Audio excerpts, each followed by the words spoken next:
En esta clase voy a presentarles a Juan José Saer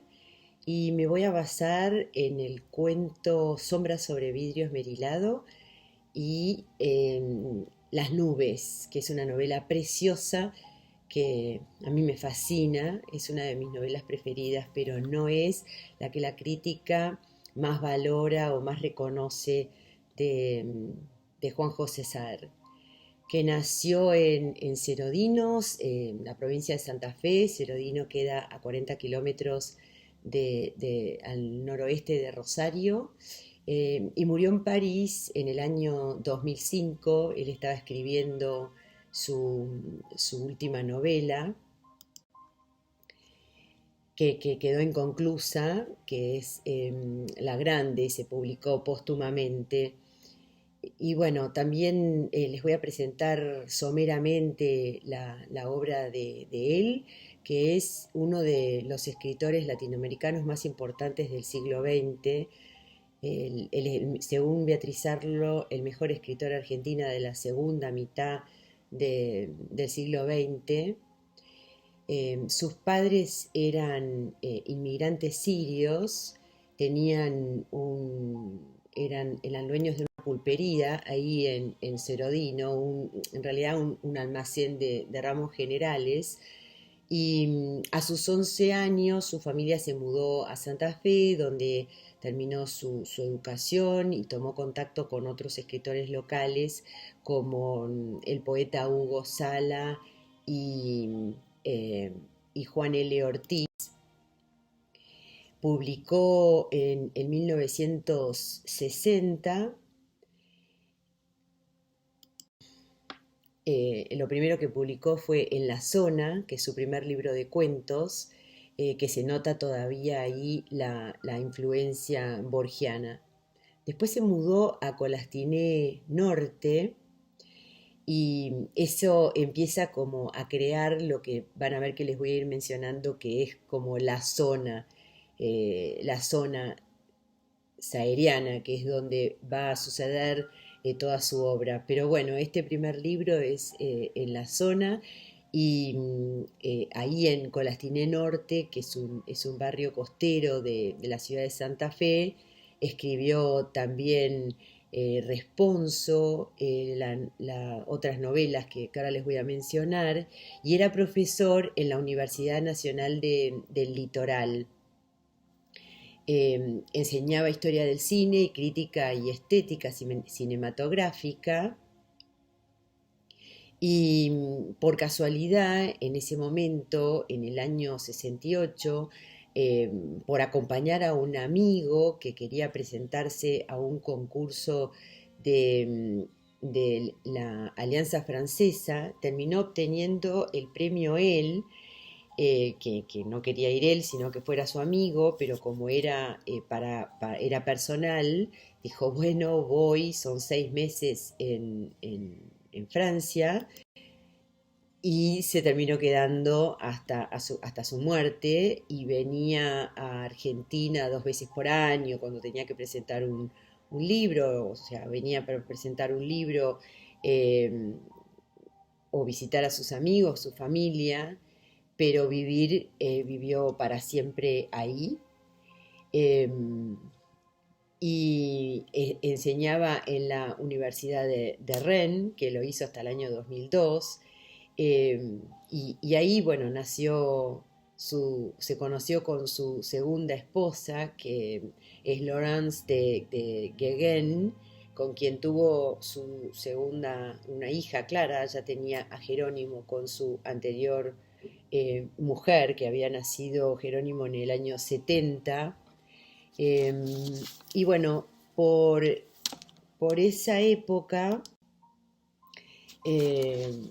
esos primeros años, ¿no? Que son los años de la dictadura en Argentina, y más para él, en su caso además, la separación de su primera mujer. Es una época muy, muy dura de su vida. Pero la biografía que les voy a hacer va a ser somera, lo que les quiero contar es que mientras vivió, él no ocupó un lugar central en la literatura argentina, y él empezó a tener reconocimiento de la crítica para los años 80, más o menos, pero estaba más bien en el margen del, eh, del mercado editorial o eh, de lo que era el circuito editorial internacional de esa época, que es la época del boom, el boom latinoamericano, y a él nunca le interesó tener un agente literario, y probablemente por esa razón que en esa época la mayoría de los autores ya trabajaban así, y ese es la manera de ganar un concurso, tener un agente. Entonces, en el caso de Juan José Saer no ganó ninguno de los premios importantes, salvo el Nadal, por su novela La Ocasión, y después otra distinción francesa no muy conocida por la traducción del Entenado. Pero bueno, esa fue una decisión de él, de no tener agente literario y no hacer nada que le implicara como salir de su propia visión de la literatura y sobre todo de lo que él pensaba de lo que él quería hacer. Se mantuvo como fiel a sí mismo, no cedió a ninguna de las tentaciones de otros autores, como de adaptarse a lo que el mercado editorial pedía, ¿no? Él venía cada tanto a la Argentina, como les decía, solamente para visitas fugaces, pero bueno, nunca se murió, se fue de París hasta que se murió de cáncer de pulmón a los 68 años, y con el tiempo empezó la reivindicación de su obra. Sobre todo empezó desde la revista Punto de Vista, que era Beatriz Arlo la que más se ocupó de reivindicar su obra, que ahora tiene un inmenso reconocimiento, ¿no? Pero ella varias veces dijo que era Saer el mejor escritor argentino después de Borges, y bueno, sobre todo el mejor de la segunda mitad del siglo XX. Lo primero que les diría de Juan José Saer es pensar,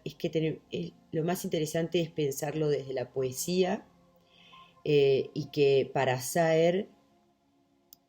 su referencia era la poesía, no la ficción, sino la poesía, que desde muy joven le atrajo la poesía del entrerriano Juan L. Ortiz y de Hugo Gola, a quienes conoció, y él, cuando se ponía a escribir, precalentaba leyendo poesía, y creo que se disfruta más leyendo a Saer, deteniéndonos en el ritmo y en el lirismo de sus textos, que más que en lo que es trama, ¿no? Incluso es hermoso leerlo en voz alta.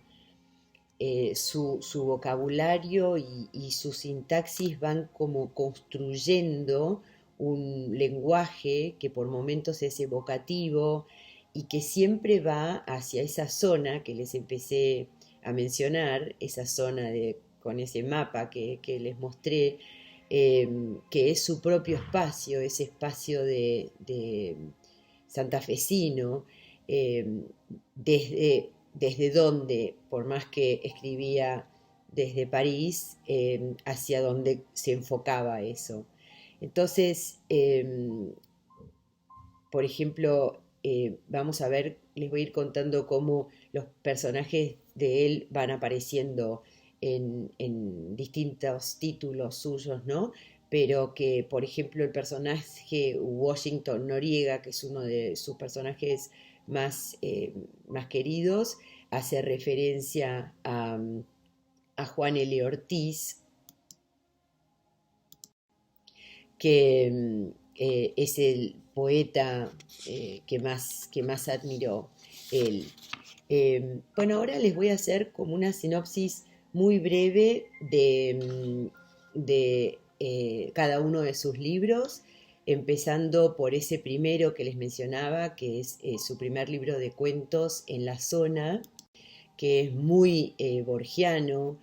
con marginales, cuchilleros del puerto de Santa Fe, y que ya se nota la ciudad como topos, es decir, algo que se repite en su narrativa, y él después renegó de este libro que lo consideraba inmaduro todavía, eh, pero aquí sería interesante prestarle atención al último de los cuentos, que es Algo se aproxima, que es como que ya está anunciando todo lo que va a ser su programa. Después Responso, que es del 64, que es su primera novela, que tiene un trabajo narrativo más bien clásico, que trata sobre Alfredo, que a partir de su separación de Concepción, que es provocada por él, queda como un hombre sin rumbo y vive en una pensión de mala muerte. Su aspecto es de una dejadez absoluta y se aprovecha de la buena voluntad de algunos que lo rodean. Después en el año 65 está Palo y Hueso, que son cuentos donde todavía sigue como un laboratorio en la propia búsqueda de lo suyo, ¿no? Y por la vuelta, uno de los cuentos anticipa su segunda novela, que es La Vuelta Completa del año 66, que es más bien existencialista y que a pesar de los efectos de composición, ya se percibe este estilo que va a desarrollar en el trabajo con el tiempo, ¿no? Y los puntos de vista, como que hay dos narradores, entonces eso como bien faulkneriano de que según quién cuenta la historia, es decir, como si cambia el punto de vista, cambia la historia. Y bueno, y aquí empiezan a aparecer los que van a formar parte del elenco de sus novelas, que son Tomatis, Barco, Rosenberg, Ley, Leto. Después, Unidad de Lugar en el año 77, que son los primeros cuentos de madurez, y ahí sobresale Sombra sobre vidrio esmerilado, que es uno de los más célebres de Saer por su originalidad y porque toda la obra que viene después viene como a hacer una continuidad como expansiva, como si esta fuera el germen, la semilla de esa originalidad. Bueno, de eso me voy a referir un poquito más adelante. Después está Cicatrices en el año 69, que es como una gran novela sobre el peronismo, que son cuatro historias narradas por cuatro protagonistas en cuatro capítulos diferentes que giran alrededor de un hecho, que es un obrero metalúrgico que mata a su esposa el Día del Trabajador. Y el telón de fondo de esta historia lo constituye el fantasma del peronismo proscripto para ese momento, y es la historia de un abogado que trabaja en los sindicatos y que después del 55 se convierte en jugador. Eh, la crítica en general lo considera su primera novela madura, y lo que narra ahí, como dice Ricardo Piglia en Las Tres Vanguardias, es que se terminó el sentido, que a partir de ahí, a partir del 55, la política pierde el sentido, y entonces se ve aquí en que el abogado de los sindicatos empieza a jugar como si el juego sustituyera a la política, que hasta ese momento era el sentido. bueno, se pierde ese sentido y solo queda al azar. El Limonero Real, del año 74, que está ambientada en las afueras de Santa Fe, en el pueblo isleño de Colastiné que les mencioné, y quizás es la novela más radical y compleja de su obra. Él tardó 9 años en escribirla, eh, pero la anécdota es mínima y esto es algo como bien saber. Hay unos habitantes en Colastiné, que es este barrio como isleño sobre el río Paraná, en Santa Fe, que se reúnen para celebrar el fin de año. Hacen un cordero, lo comen, bailan, y a Wenceslao, que es el protagonista central del relato, lo acosa la muerte de su hijo, que sucedió 6 años antes, y la ausencia de su mujer, porque ella es incapaz de salir de ese luto que lo embarga desde entonces. Eso es todo en lo que es trama. Por eso, como les decía, con Saer hay que concentrarse en el lirismo, en el ritmo, en la forma más que en el fondo. Pero aquí Saer eh, como que tensa la cuerda de su estilo hasta el máximo. Es muy, muy poético, y también circular,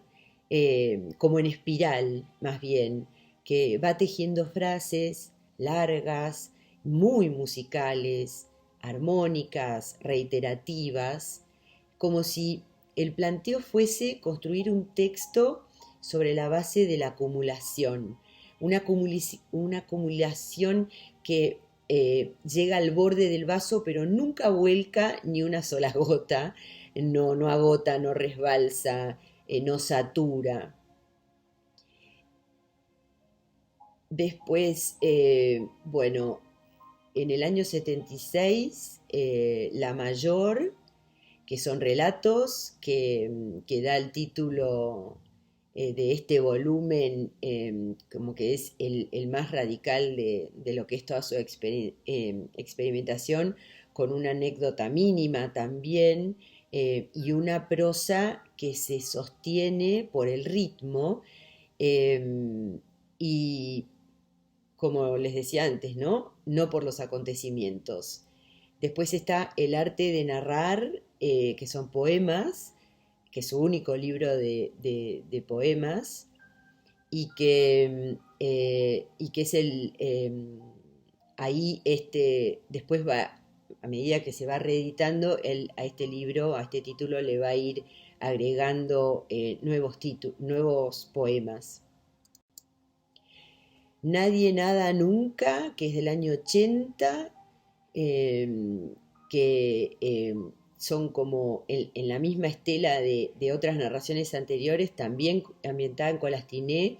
Es uno de los picos más altos de la experimentación saeriana en todo lo que es la trama total de toda su obra, como la trama narrativa en total, que vamos a ver, que les voy a ir diciendo que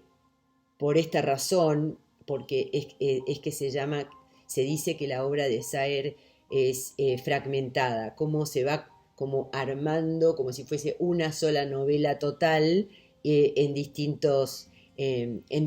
fragmentos. Bueno, aquí está muy trabajado el tema de los puntos de vista. Esto es muy faulkneriano, que se narra lo mismo una y otra vez, pero desde la perspectiva de distintos personajes. La dictadura militar argentina es el telón de fondo de la acción que va sucediendo en la novela, donde en realidad no pasa mucho, ¿no? Pero es un ambiente como enrarecido y oprimente. Cuando fue publicada, no tuvo mucha repercusión, salió el mismo año de Respiración Artificial de Ricardo Piglia. Después, en el año 83, publica El Entenado, que es la primera de sus novelas históricas, no por serlo en el sentido estricto, sino porque están ambientadas en un tiempo lejano, en el pasado. Esta está ambientada en la época de la conquista, eh, y es como, bueno, cuenta la historia de un grumete que vivió 10 años entre los indios Colastiné y volvió a Europa para escribir sus memorias. La prosa es impecable, y si bien vuelve a un tipo de narración como más tradicional, entonces por ser más tradicional es más sencilla, esta novela es un diálogo exquisito con los relatos de crónicas de viaje, que es algo muy de la literatura argentina decimonónica, y que lo vamos a ver esto también en Las nubes, pero que a la vez es como que constituye esta novela el mito de origen de lo que es el espacio geográfico saheriano y de toda su obra, ¿no? Ese espacio donde toda su obra va a estar como ubicada. Después, en el año 86, publica Glosa, que es quizás la más reconocida por la crítica, es una novela maravillosa, que de nuevo aquí lo importante es más el cómo que el fondo, que son dos amigos, Ángel Leto y el matemático, que caminan durante 21 cuadras por una calle del centro de la ciudad y rememoran una fiesta de cumpleaños a la cual ninguno de los dos asistió. Entonces está construida un poco como la estructura del banquete de Platón, que con esta cuestión de los diálogos, ¿no? Y es una comedia genial sobre lo que es la memoria, sobre lo que es el relato, sobre lo que es el tiempo y sobre lo que es la muerte. Eh, bueno, el propio Saer la consideraba su favorita, a Glosa. En el año 87 publica La Ocasión, que es su segunda novela histórica, desligada del marco principal de sus novelas, porque transcurre en La Pampa durante el siglo XIX, la va a protagonizar un extranjero que se llama Burton, que tiene un origen difuso y que quiere demostrar la inferioridad de la materia, eh, como que quiere refutar a los positivistas de París, respecto de lo que es el poder del espíritu.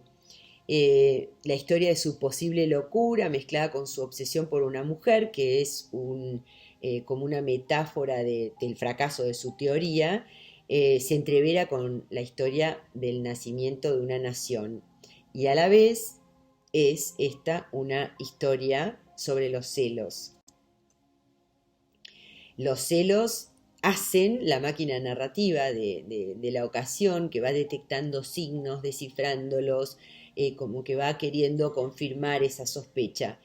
Y la novela está armada en 4 bloques narrativos, que es así como trabaja Saer, son bloques narrativos que se desplazan porque lo que hace es un sistema de fragmentación que, en el cual va a poner silencios, va a poner partes no narradas, o sea, elipsis, que no están explícitas. El río sin orillas, que es el Tratado Imaginario, lo llama él, que es del año 91, es una obra inclasificable, es una mezcla de ensayo, de historia, de novela, es excelente, que quizás su único parangón en la literatura argentina sea el Facundo de Sarmiento. En el año 92, Lo Imborrable, que está narrada por Carlos Tomatis, que es su personaje más famoso, que es una suerte de monólogo lírico en el que se cuenta la salida de Tomatis a la vida después de un periodo largo de depresión, y también tiene el marco de la dictadura militar, y la acción se desarrolla en el 81 y la novela esta constituye el cierre de la trilogía que comenzó con La Vuelta Completa, después Glosa, que están ambientadas en el año 61. La Pesquisa en el año 94, que es la novela policial de Saer, que tuvo cierto éxito de ventas, y que está Pichón Garay, como lo vemos aquí en las nubes, que de visita en la Argentina le cuenta a sus amigos el caso de un asesino serial parisino que ataca a las ancianas, eh, y que es perseguido por la policía. Y esa historia se entrelaza con el descubrimiento de un manuscrito, eh, que bueno, que por buscarlo desemboca en un viaje largo en lancha, por un río sin orillas, ¿no? Eso que también es muy Saer. Y él les hace un guiño aquí a sus lectores cuando pone en boca del narrador lo que es la premisa básica de toda su escritura, que es, por el solo hecho de existir, todo relato es verídico, y si se quiere extraer de él algún sentido, basta tener en cuenta que para obtener la forma que le es propia, a veces le hace falta operar, gracias a sus propiedades elásticas, cierta comprensión, algunos desplazamientos y no pocos retoques en la iconografía. ¡Wow! En el año 97, el concepto de ficción, que son ensayos en los que Saer reflexiona sobre la obra de otros escritores, sobre crítica, sobre teoría literaria. En el 97, Las nubes, que es la tercera y la última novela histórica, que está como desgajada de su proyecto narrativo principal, y es un manuscrito encontrado por los personajes de La Pesquisa, que encierra la historia de una odisea por la Pampa Argentina, y la protagoniza un médico con enfermos mentales, que este médico psiquiatra los va conduciendo en este viaje, ¿no? Y aquí el motivo, que es reincidente en la literatura argentina bueno, y en todas las literaturas, el motivo del viaje, ¿no? Que siempre este motivo se alegoriza para hablar sobre otros temas, y en este caso aquí retoma los de la novela anterior, los de La Pesquisa, eh, como una continuación. Bueno, en el 99 la narración objeto, que es el segundo libro de ensayos sobre literatura, donde retoma temas y problemas que ya desarrolló antes en el concepto de ficción, y bueno, en ese sentido como que lo complementa, ¿no? En el 2000, Lugar, que es su último libro de cuentos, que en este vuelve a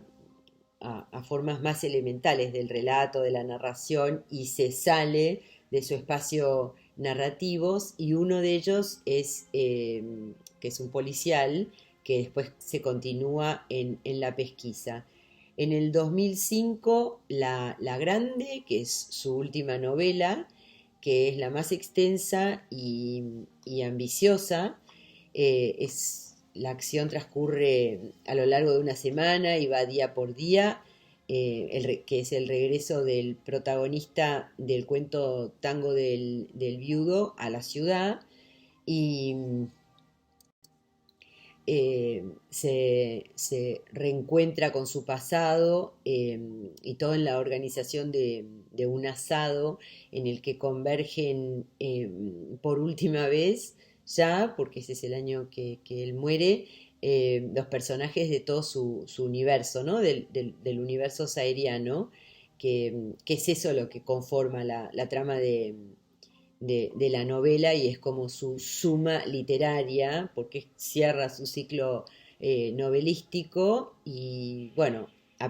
maravilloso a pesar de que es un texto que él dejó inconcluso. Entonces, bueno, después está trabajos que fueron sus artículos escritos para la prensa, que se fueron publicados póstumamente, y con eso cerraría su trabajo ensayístico. Pero entonces, respecto de lo que es la obra de Saer en general, que ya les anticipé el tema de asociarlo con lo poético, que es lo más importante en su obra, y eso que también les anticipé respecto de lo que es la fragmentación de la narración, que sería como algo central en lo que es el debate sobre qué es lo que narra una novela. Y en el caso de su obra, como les decía antes, sería como que va a construir una novela en movimiento, una novela que va a estar fragmentada en partes y que el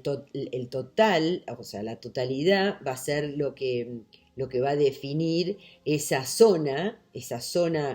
sahariana, esa zona a la que él se va a referir y a la que va a volver en toda su obra, y a donde coloca a todos estos personajes que van a aparecer y reaparecer a lo largo de toda su obra.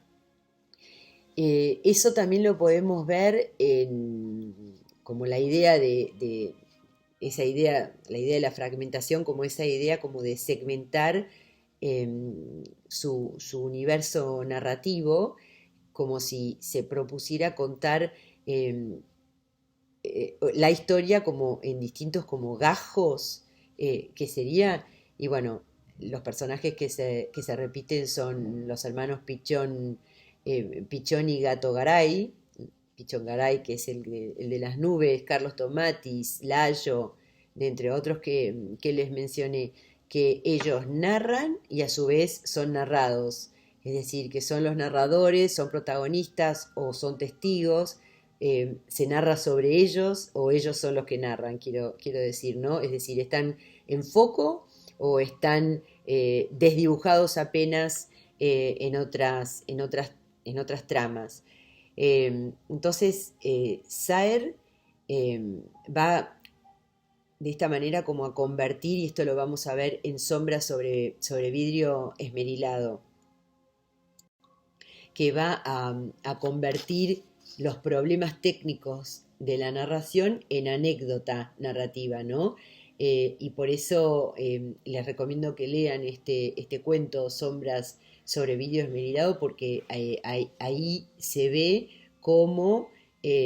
toda la trama del cuento está construida en el marco de cómo se va creando un poema, cómo la poetisa va a ir construyendo el poema que está escribiendo. Entonces, mientras ella va eligiendo palabras, o las piensa, las cambia, las reemplaza, reorganiza la frase, mientras tanto va transcurriendo el cuento, que tiene su presente o su tiempo cero, en el que esta poeta, esta poetisa, está mirando a su cuñado, nada más ni nada menos que a su cuñado, eh, desvestirse, y lo mira a través de un vidrio esmerilado. Entonces lo que ella ve son sombras, borrosas, está mirando como una voyeur, ¿no? Y, y mientras tanto va yendo hacia el pasado con recuerdos y va recuperando distintas escenas que la llevan, bueno, a un momento sobre todo, eh, en el pasado de ella, su cuñado, este mismo que está observando, y su hermana, que es la que al principio eran los tres, es decir, ella menciona que el cuñado fue por primera vez a la casa por ella, pero después le pidió al padre la mano por su, por su hermana y no por ella, como en este triángulo amoroso, ¿no? Y ella, mientras recuerda esas escenas, sobre todo una en la que de nuevo ella también es voyeur y los ve cuando eran chicos a su hermana y su cuñado en un momento sexual que están eh, haciendo un picnic y ella se va a caminar y cuando vuelve como que los encuentra, vuelve a eso mientras está escribiendo este cuento, como les decía, y ella ahora en ese presente está operada de un pecho, es decir, de la ablación de un pecho, y entonces se va a ver todo lo que es el deseo, que es como que en el fondo lo que ella, tanto en el fondo de su deseo como coartado, es decir, no realizado, es la vida de su hermana. Eh, Ella es virgen y ha dedicado su vida a la escritura, es decir, como que en vez de vivir, en vez de fornicar, como le dice Carlos Tomatis, un Carlos Tomatis joven que aparece en su recuerdo también, en uno de sus recuerdos, te tendrías que haber dedicado más a fornicar, es decir, como vivir la vida versus escribir o dedicarse al arte, que es a lo que se dedica ella, ¿no? Y bueno, eh, también tiene dos recuerdos de la muerte de su madre, que le quiso decir algo y finalmente murió sin decirle qué era lo que quería decirle, y ahí la poeta, mientras está creando, se está preguntando si en verdad lo que le dijo es que la vida no vale la pena vivirla, que es una reflexión que es impresionante lo joven que era Saer en este momento sobre qué tipo de vida es la que vale vivir, porque la hermana se dedicó a vivirla y ella a escribirla, que es un poco lo que ella rememora de ese recuerdo con, con, con Carlos Tomatis cuando eran jóvenes. Pero bueno, en la escena de ese presente, como en la escena que ella recuerda cuando espía a su hermana con su cuñado, que son dos escenas en las que la poetisa está colocada en un lugar de voyeur, es donde se observa ese deseo no realizado jamás en su vida, eh, y bueno, por el hecho de que ella sigue siendo virgen. Pero lo que muestra este cuento, o sea, lo que me interesa que observen aquí, es cómo está acá este germen de la obra de Saer en respecto a lo que es metaficcional, es decir, cómo él va a reflexionar de cómo se escribe un poema o cómo se escribe lo que se escribe, si cuánto se saca de lo que se observa, de lo que se recuerda, las palabras que se eligen se descartan, cómo es que se construye. Eso es lo que es, en este sentido, eh, lo metaficcional, eh, cómo se piensa lo que se escribe. Y bueno, por lo que es su proyecto global, entonces, eh, en el caso de Saer, sería cómo se va construyendo esta novela en movimiento, es decir, esta novela que no está terminada porque son siempre fragmentos para lo que va a ser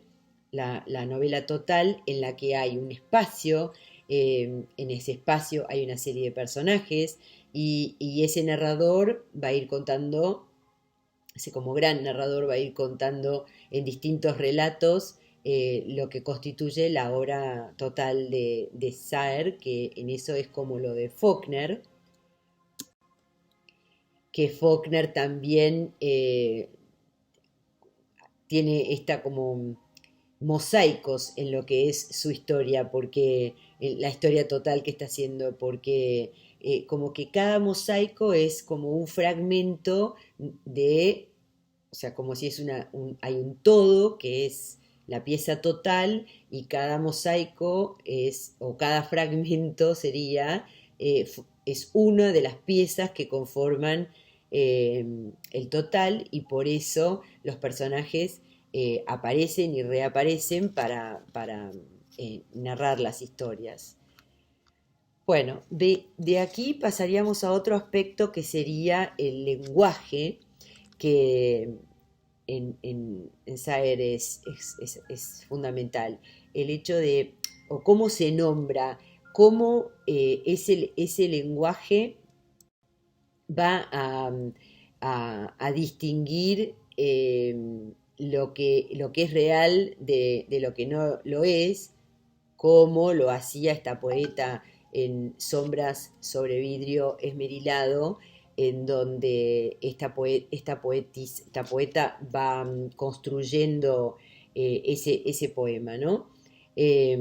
Cómo ese lenguaje va distinguiendo lo real de lo que no lo es según el punto de vista del que esté narrando, ¿no? Cómo elige una palabra, borra, la sustituye por otra, reordena la frase, trata de traducir o de decodificar la vida, como traduciéndola en ese lenguaje que va construyendo.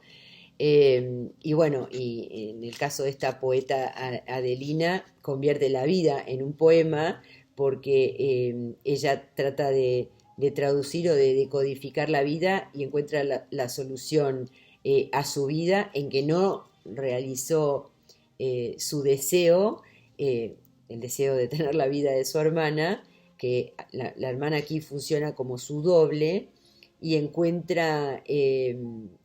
la solución a la no realización de su deseo en el arte. Y en este sentido, Saer nos muestra cuánto lo político incide en el lenguaje, como, que esto es algo como muy argentino, cómo el Estado se apropia de ciertas palabras, cómo en este sentido, Saer es genial en cómo eh, capta lo político y lo histórico. En Argentina, lo político incide sobre lo privado. Eso es algo como muy, muy argentino, sobre zonas muy privadas de las personas. Y eso es lo que muestra Saer. Es como que no va a tratar directamente sobre el peronismo, pero va a tratar de cómo el peronismo incide en la vida de una persona en particular, en lo más íntimo de él. Es decir, que él no la presenta a la ideología o al posicionamiento político explícitamente, y esto lo dice, lo capta muy bien Ricardo Piglia, que dice que Saer tiene una capacidad, una gran capacidad para cifrar lo político y lo histórico. Eh, él, como les decía entonces, lo traduce en lo que le pasa en la intimidad de una persona. Entonces, así quedan los personajes saerianos como personas que quedan como heridas para siempre por lo político, ya sea el golpe del 55, que es algo muy fuerte en la obra de Saer, que deja una herida muy profunda, como imborrable, eh, que es la que tiene, por supuesto, también la dictadura, ¿no? Que sería el otro como hecho político que deja estas heridas profundas, imborrables, que es la que tiene la sociedad argentina. Pasando a otro tema que serían los héroes saerianos, Saer se centra en el héroe de la novela, en el héroe de la novela o del cuento, y se enfoca en la tensión que hay entre este héroe, o sea, lo que este héroe narra, o sea, lo que le sucede, y el mundo. Eh, bueno, en la obra de Saer nunca deja de haber un héroe y este es este héroe que narra, ¿no? Y entonces lo que estamos viendo es la tensión que hay entre este héroe, entre su conciencia y el mundo. Eh, Como en las nubes, que está este héroe que es un intelectual y trata de pensar la relación entre lo real y lo ideal y trata de como de imponerle a la realidad un orden, trata como de organizarlo, pero su lugar es el fracaso. Eh, entonces, Saer no nos muestra al héroe como convirtiéndose, es decir, como en un momento de conversión, sino que eso lo deja en suspenso. Y en ese sentido, nunca vemos al héroe perder la ilusión, no lo vemos suicidarse o resignarse, que sería lo que sucedería en una novela del siglo XIX. Lo vamos a ir a llegar al final y está todavía el héroe tratando como de zafar de lo real. Entonces, de esta manera, sus historias quedan como a medio narrar. Esto contribuye a esto que les decía de la fragmentación, de lo como fragmentativo de la obra de Saer, porque no terminamos nunca como de entrar en las historias, que siempre hay como un desplazamiento o un desvío. Pero bueno, como les decía, es distinto a lo que es la novela decimonónica, la novela del siglo XIX, que ahí todo lo que se va contando nos está preparando constantemente para el desenlace final, que no es así en la novela contemporánea en general, ¿no? Esa conclusión final de la novela del siglo XIX que reordena toda la ficción que leímos hasta llegar hasta ese final y que nos fue como preparando para ese final y que resulta inevitable, bueno, eso no pasa en la novela contemporánea. No pasa en la novela de Saer, que más todavía se nota esa como apertura. Bueno, otro aspecto de la obra de Saer que querría considerar es el tiempo, que también está relacionado con todo esto que les decía de lo fragmentativo, es decir, de la fragmentación en la narración en Saer, porque en la obra de Saer el tiempo es una ilusión o algo subjetivo, eh, y la materia que usa es el recuerdo. Por ejemplo, en glosa, esto que les decía, les contaba de que están Leto y el matemático, que son dos personajes que van a aparecer y reaparecer en todo lo que es la obra de Saer, y que se pasan esta hora caminando por la calle, por las calles de Santa Fe, 25 cuadras que van caminando. eh, y aquí el tiempo son 60 minutos de una mañana de octubre o noviembre del año 61, pero a esos 60 minutos se le van intercalando otros tiempos, que son básicamente el de la fiesta esta del cumpleaños a la que no fue, pero después ese segundo tiempo también está interrumpido por otros tiempos pasados, eh, y entonces ahí tenemos un tiempo y un espacio que se empiezan como a articular, y que también, por supuesto, como que disparan hacia otros espacios, ¿no? De los recorridos en esas 21 cuadras. Entonces,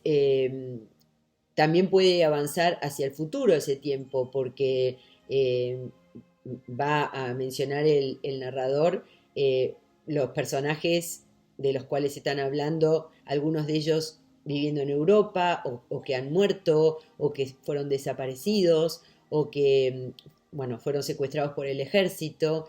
Y entonces es impresionante porque en esta novela, en un párrafo como muy, muy breve, eh, eh, el narrador de glosa desliza eh, el cierre de tres personajes o de tres destinos de personajes de este mundo creado por Saer, que es como el de Faulkner y su Yoknatapaufa, eh, que es un mundo total con un espacio y unos personajes ubicados en la obra en total, es decir, que aparecen y reaparecen, y que cada novela o cuento presenta como un fragmento de toda esta obra. Y bueno, en ese sentido, por eso es que es fragmentada, y que ninguna de estas novelas va como a cerrar como cerraba la novela del siglo XIX, ¿no? Que termina en un desenlace fatal, eh, sino que en esto, de alguna manera, es como que, eh, en vez de cerrar, es como que abre a nuevas posibilidades. Bueno, Las nubes, que es el título en el que quería enfocarme, que por más de que no sea como central en todo este gran mundo ficcional creado por Saer, ni es uno de los títulos más reconocidos por la crítica. Eh, bueno, esta novela preciosa, lo primero que haría sería detenerme en el epígrafe, que es algo que les recomiendo que siempre hagan cuando empiezan una novela. Fijarse en el epígrafe y ver qué tipo de ideas se presentan en su mente, y por más que uno después conscientemente se olvide de esas ideas previas que uno generó a partir de ese epígrafe, de alguna manera continúan en nuestra mente como dialogando con esas ideas previas que generamos. Aunque no nos demos cuenta, eso sucede. Entonces por eso me parece muy interesante al final de una lectura volver al epígrafe y ver con qué nuevo sentido cargamos esa frase y nuestras ideas previas al leer esa frase. En este caso es Da espacio a tu deseo, que es una frase de La Celestina, que es una obra española muy importante del siglo XVI, que su autor sería Fernando de Rojas, que es de la generación anterior a Cervantes, la época de los Reyes Católicos. Y ahí está la noción de lo que es una celestina, ¿no? Es decir, la noción que nosotros tenemos de lo que es una celestina viene de ahí. Eso quiere decir que en esta obra la celestina es una prostituta vieja que entra en las casas de la gente haciéndose pasar por vendedora, y ahí actúa como casamentera. Bueno, aquí lo que nos interesa es esta frase: da espacio a tu deseo, que es lo que les propongo hacer, como guardarla eh, eh, para ver qué pasa con esa frase al final de la lectura. Bueno, después viene como lo que sería como una suerte de prólogo, para llamarlo de alguna manera, es esa parte que está escrita en cursiva, que tiene un tiempo presente en el que Pichón Garay, ese personaje que ya les mencioné varias veces, está en París, es verano, y recibe un disquete que le enviaron sus amigos, este amigo Marcelo Soldi, que es un especialista en documentos antiguos, que él estaba en la pesquisa, juntando los manuscritos del poeta Washington Noriega.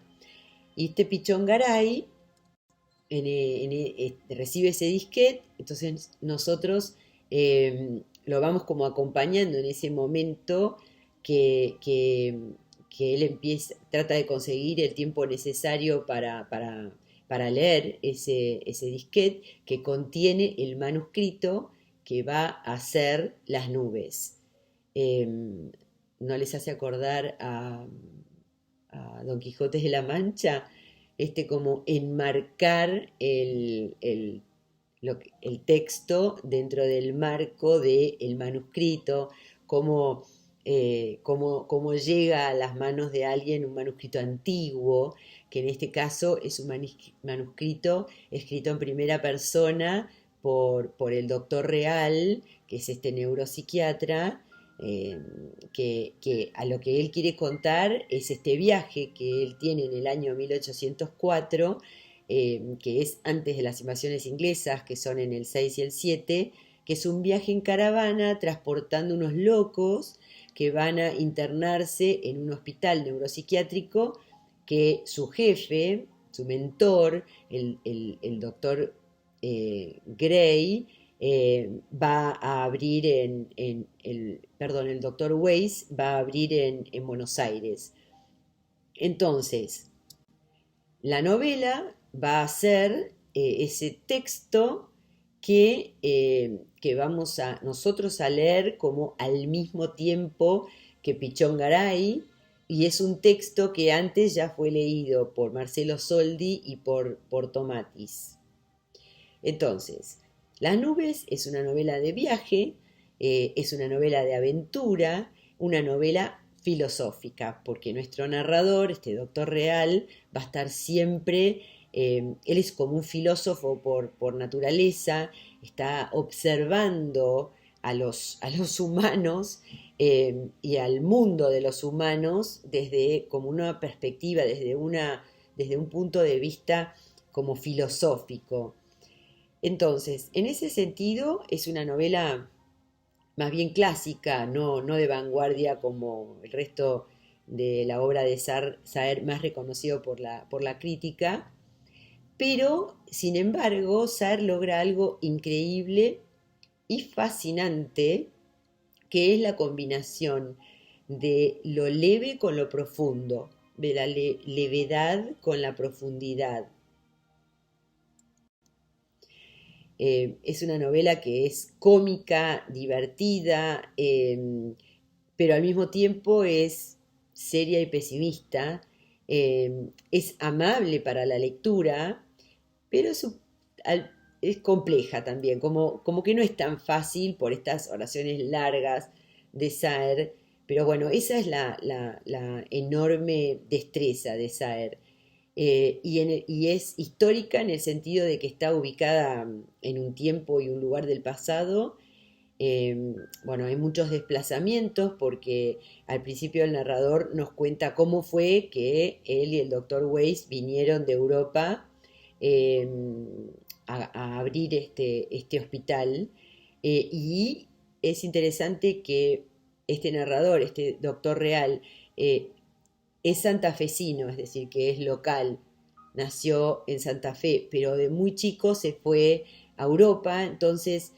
su punto de vista va a estar como atravesado por esa como ajenidad que tiene eh, el que ya atravesó, valga la redundancia, una cultura diferente como es la cultura europea. Y bueno, y su mentor, este doctor Weiss, tiene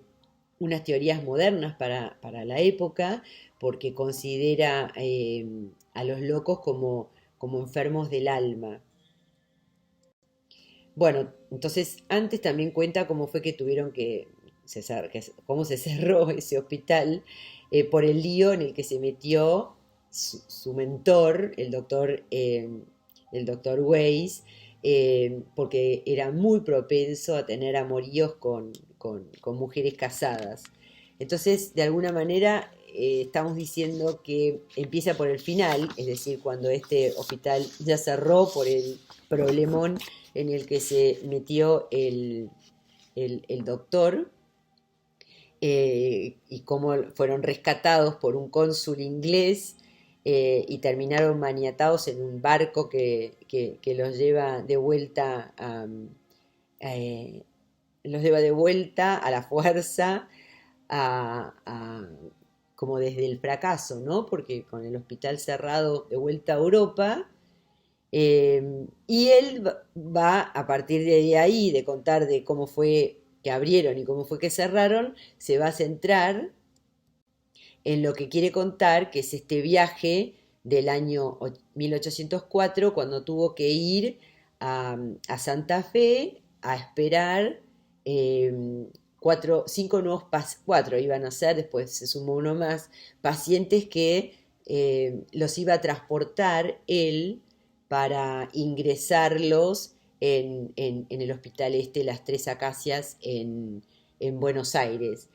Entonces empieza por la última de sus aventuras en esta región, pero después se sienta en este viaje particular que quiere contar, que es un viaje por la Pampa, esta caravana con locos y otros personajes que los acompañan, que son soldados, prostitutas,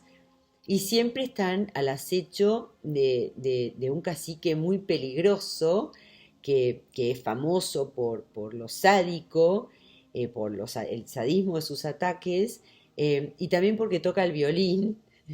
Eso es maravilloso, es un violín que lleva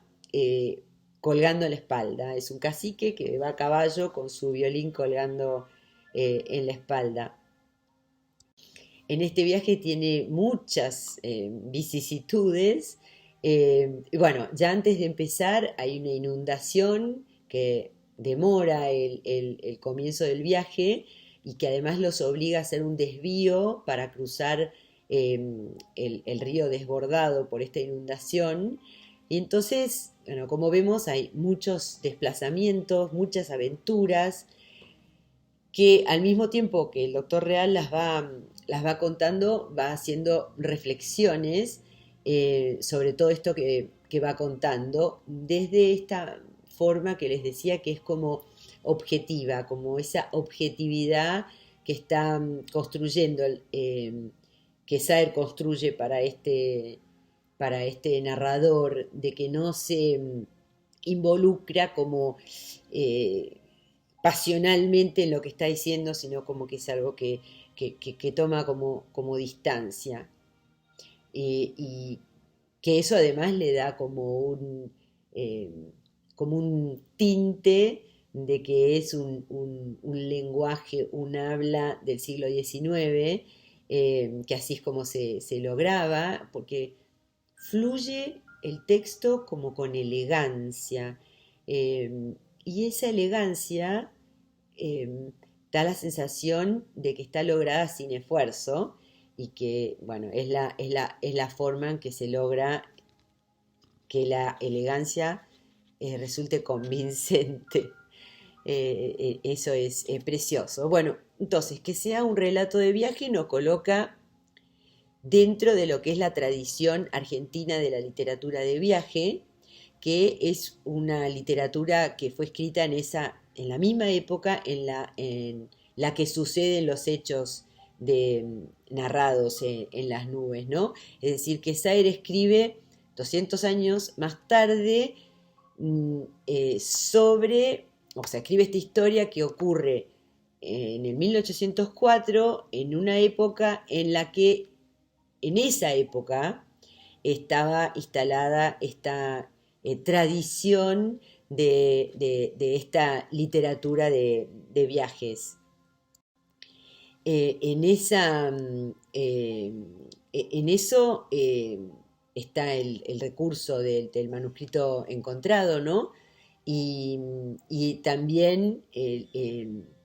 la hazaña de Saer de que esta voz narrativa de este personaje,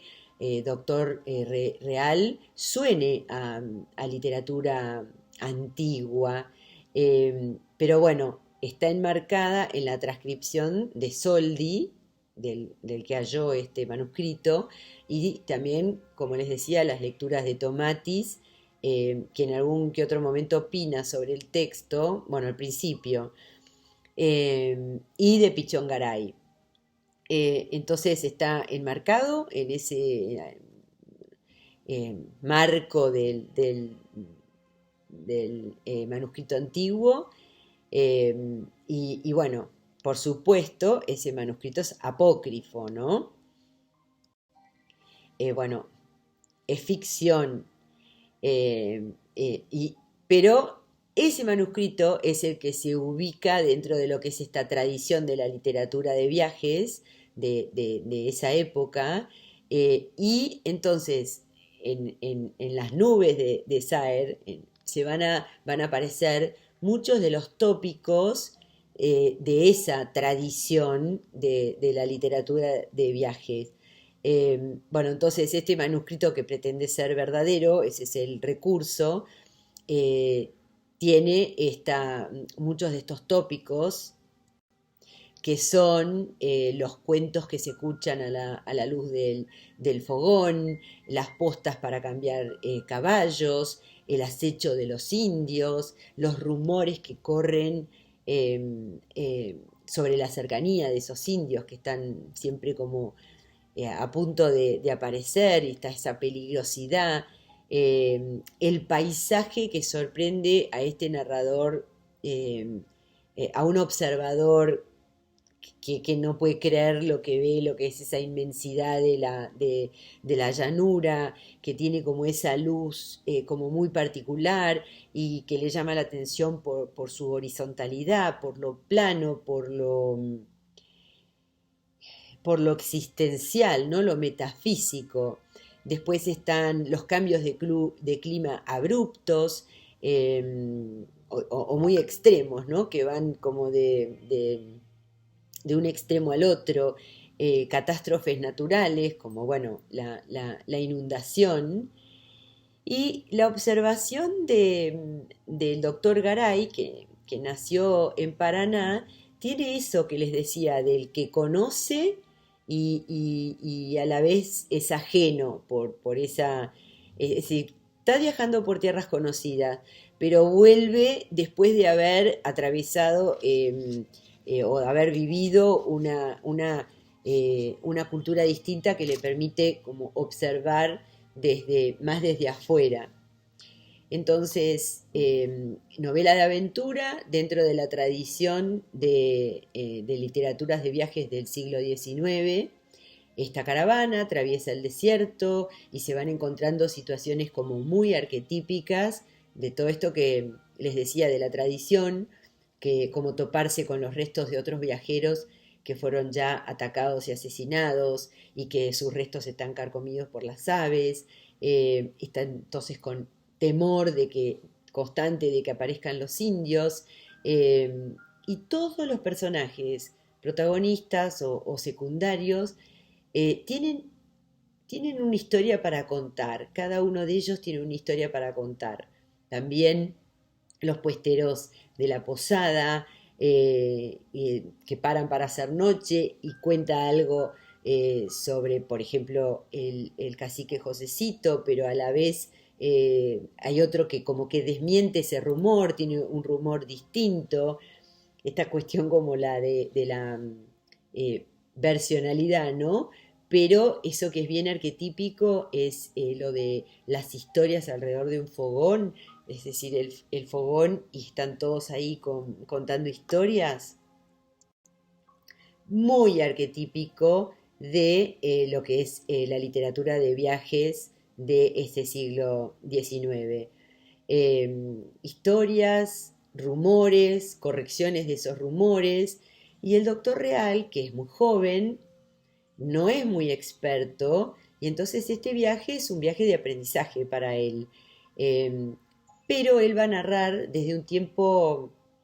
bastante posterior, bueno, son 30 años que le va a dar como esa perspectiva del tiempo transcurrido o de la vida transcurrida después de ese momento del 1804, ¿no?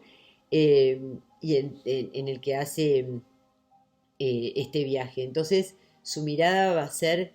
como reflexiva, va a ser una mirada calma, y va a ir contando todo lo que fue sucediendo en ese viaje en el que tuvo que trasladar estos 5 futuros pacientes desde el hospital al hospital desde Santa Fe y todo lo que fue complicando las cosas, ¿no?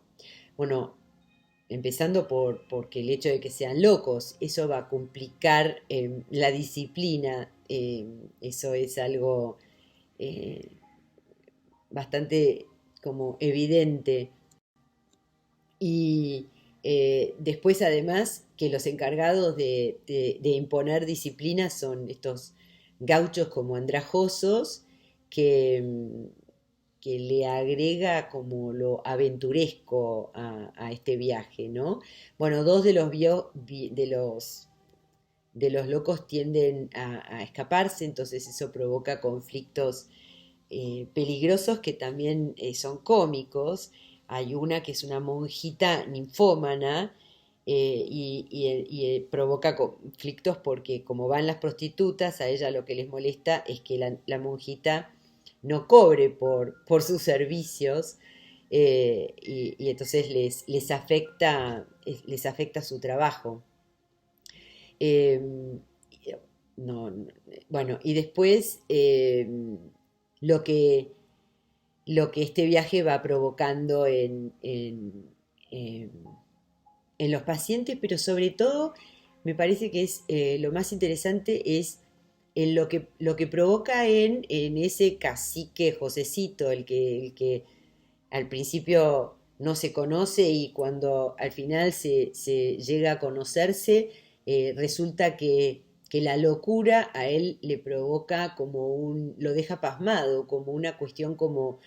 sagrada, que es bastante interesante si pensamos en lo que es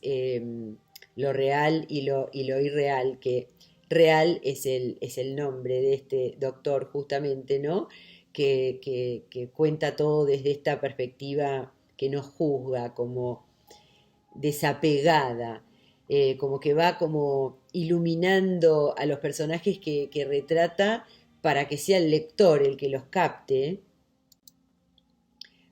Por ejemplo, lo que les decía del doctor Weiss, ¿no? Que él lo admira tanto, pero bueno, tiene estas fallas.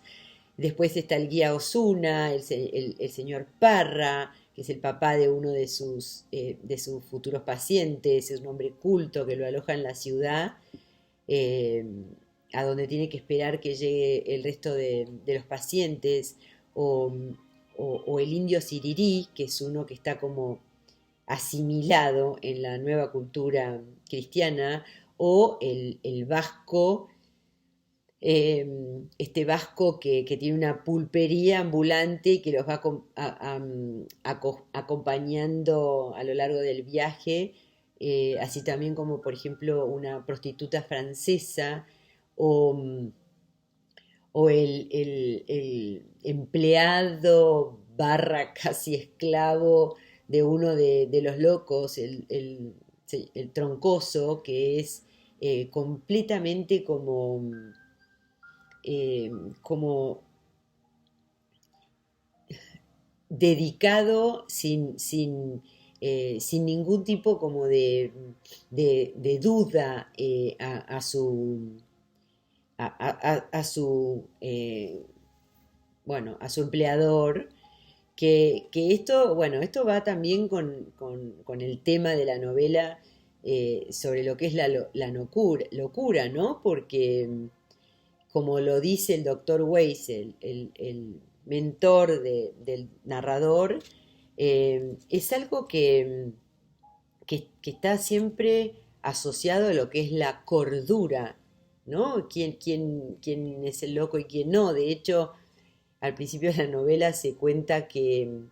uno de los triunfadores de la Revolución de Mayo, o sea, del gobierno nuevo, local, cuando va al hospital, no puede distinguir muy bien quién es el loco de quién no, cuando va a las Tres Acacias, a ese hospital. Y bueno, y si es así, imaginémonos locos y no locos atravesando esa gran llanura, ese desierto, como se llamaba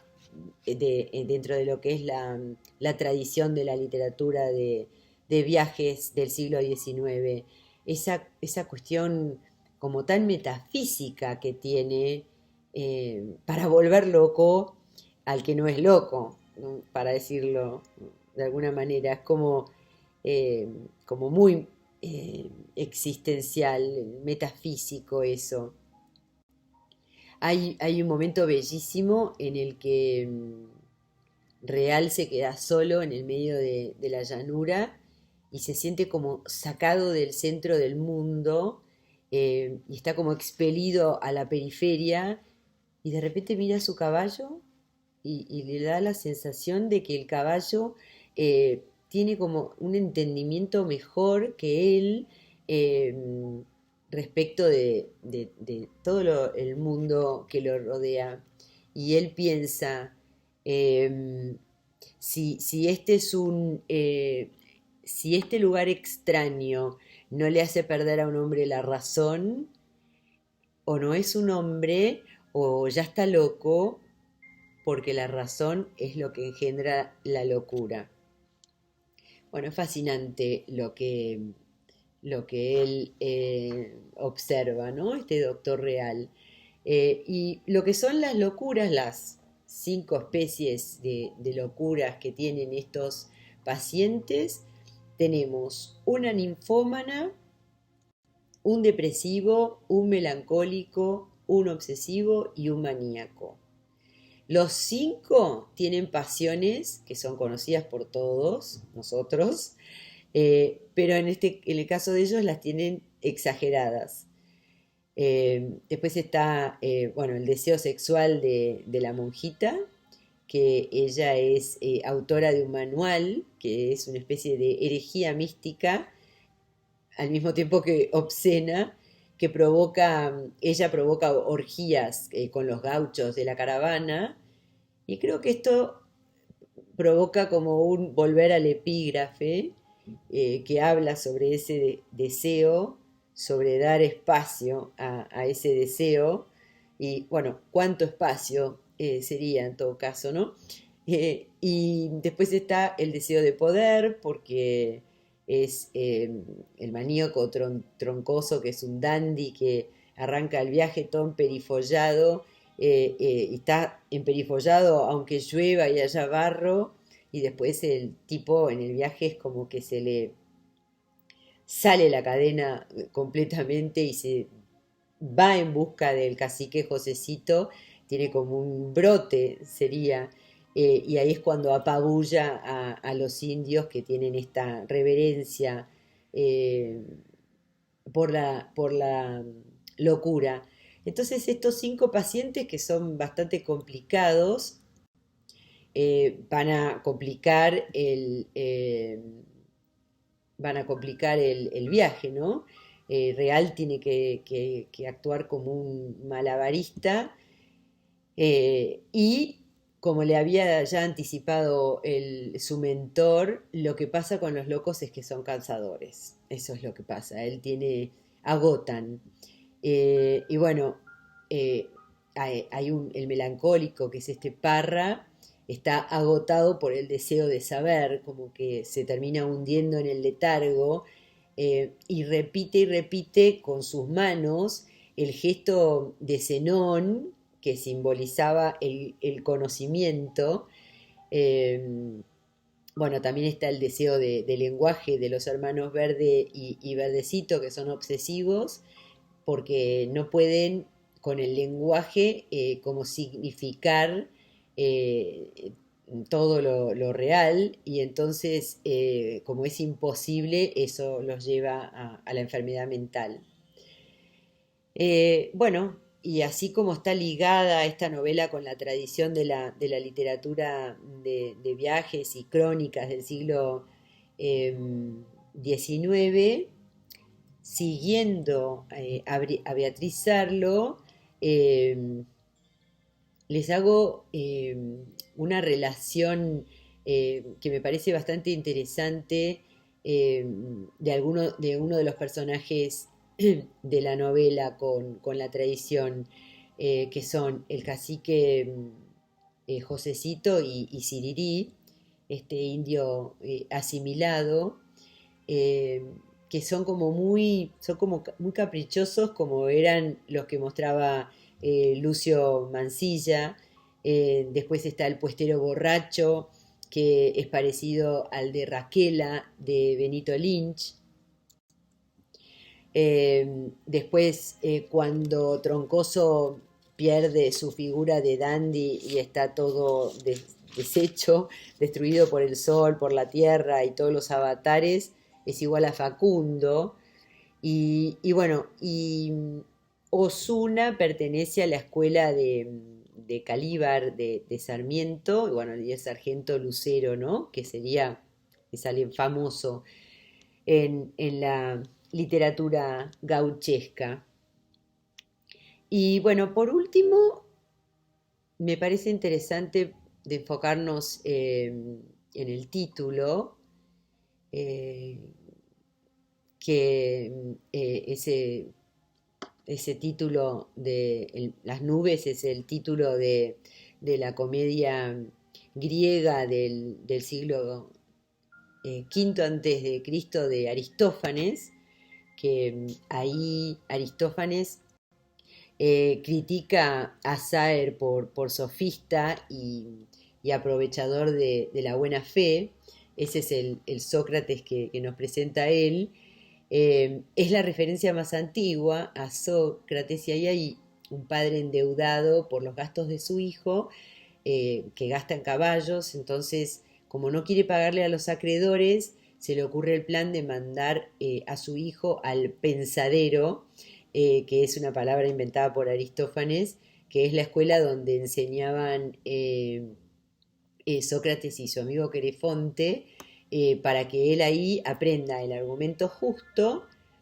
para ganar los juicios en su contra y sacarlo de las deudas.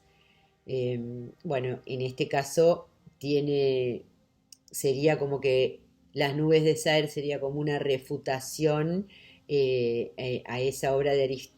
Aristófanes, en el sentido de que aquí está la figura del maestro en el doctor Weiss, que tiene estas debilidades por mujeres casadas y por prostitutas, pero muchas virtudes. Bueno,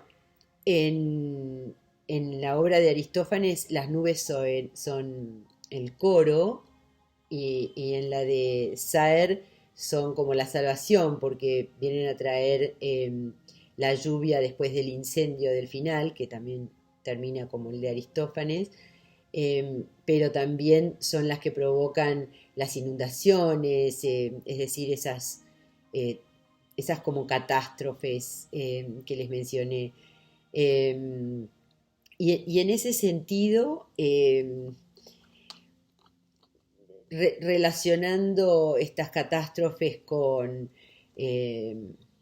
con la tradición esa de la literatura de viajes, de, de- de lo que después fue Argentina, y si esta novela es o no es histórica, o cuando yo les ponía comillas, cuando decía novela histórica, les voy a leer algo que dijo Saer refiriéndose a Sama, la novela histórica de Antonio Di Benedetto, que dice que Sama es la refutación deliberada de ese género. No hay en rigor de verdad novelas históricas, tal como se entiende la novela cuya acción transcurre en el pasado y que intenta reconstruir una época determinada. No se reconstruye ningún pasado, sino que se construye una visión del pasado que es propia del observador y que no corresponde a ningún hecho histórico preciso. La pretensión de escribir novelas históricas o de estar leyéndolas resulta de confundir la realidad histórica con la imaginación arbitraria de un pasado perfectamente probable.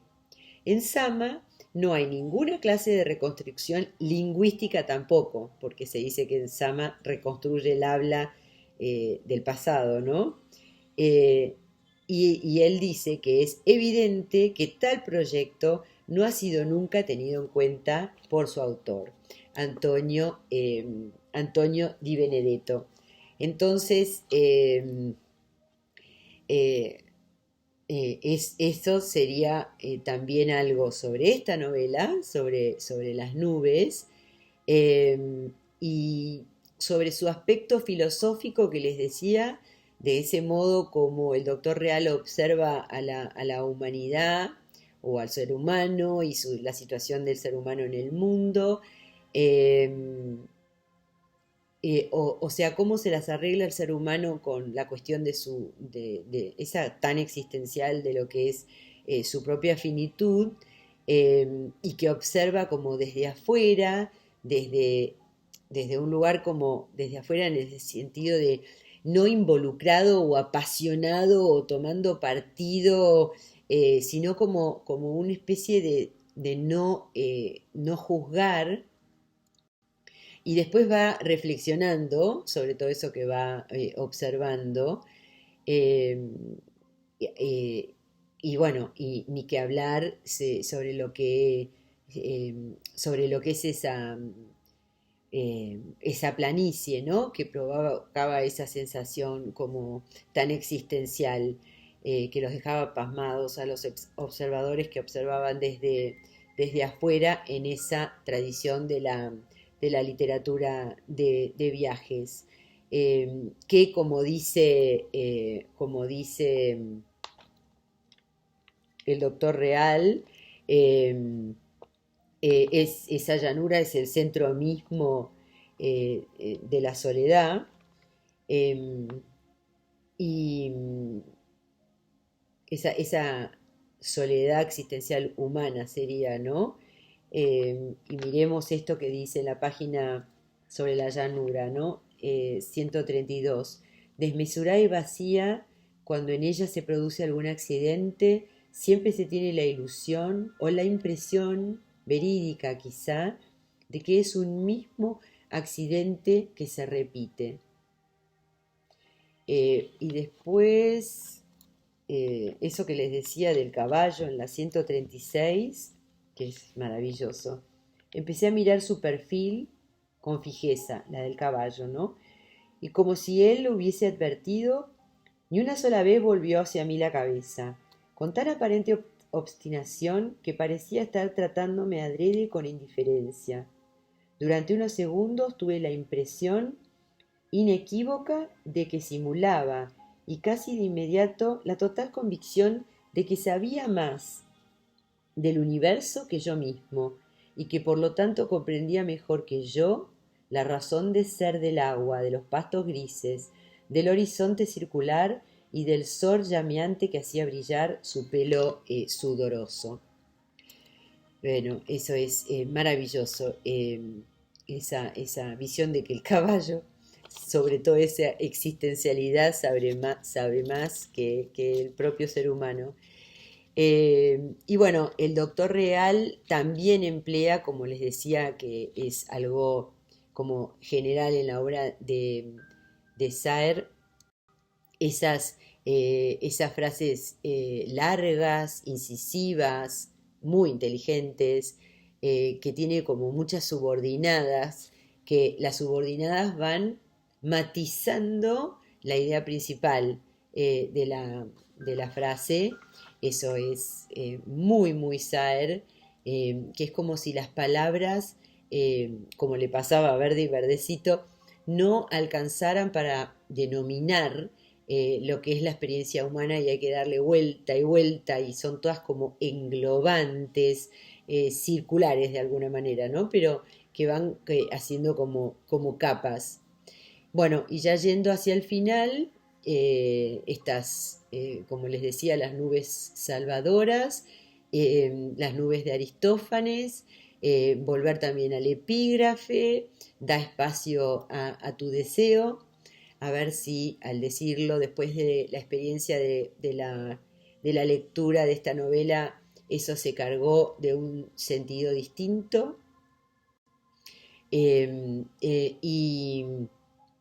eh, eh, como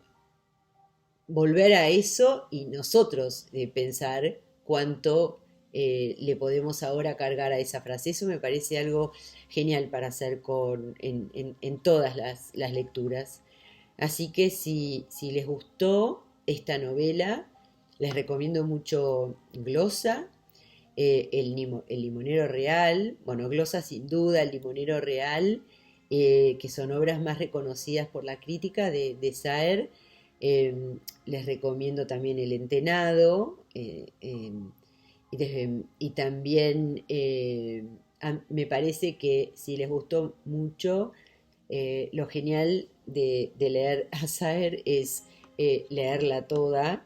completa, ir armando ese gran todo con todos los fragmentos, con todos los mosaicos, eh, y terminar con la grande. Así que bueno, gracias por acompañarme. Eso es todo por hoy respecto de la presentación de Saer como autor, eh, y las nubes como título para presentar a Saer. Así que muchas gracias y hasta la próxima.